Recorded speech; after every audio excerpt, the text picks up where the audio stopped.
Hello, my name is Brittany Henniger, and my presentation is on non-governmental organizations' roles in disaster relief.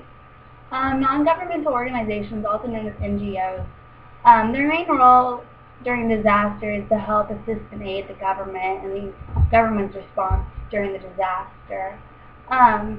Two of the well-known organizations I'm going to focus on are the American Red Cross and the Salvation Army. An important role that NGOs provide that maybe citizens didn't really notice is they provide just a lot of money. As you see, in your towns when a disaster goes down, there's donation centers all over where people are, earning money so that way they can give to these people. And yes, this money goes to like rebuilding and stuff too, but it also goes to the families as grants so that the families can pay back debts that they built throughout the disaster.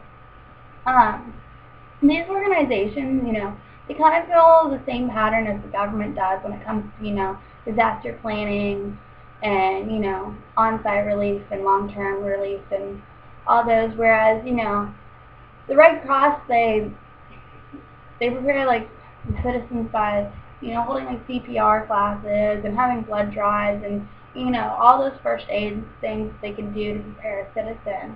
And as well, the Salvation Army, they prepare by holding classes for the public so the public can know what they need to do when a disaster hits. Kind of like when we learned this class where if the public and the government are on the same page, the relief isn't going to go over successfully.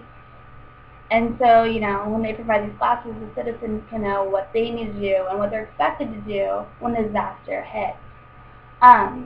Salvation Army also provides, they have warehouses where they provide lots of food and water and everything, so that way they're ready when a disaster hits, and they have mobile units and they're ready to go straight out into the affected areas as soon as disaster strikes. And both of these organizations, when a disaster hits, they're there with medical assistance, and they have food, water, shelter, and they're helping with cleanup and getting everything back on their feet. They also help with emergency communication. So when the phone lines are down, they have their own systems of communication, so they can help communicate throughout the country and get what they need where they need it.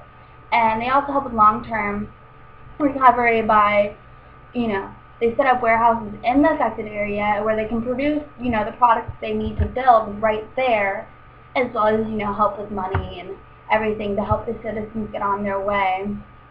These organizations really, they help just as much as government when the disaster hits. They've become so popular and so mainstream that they can, make big impacts just like the government can.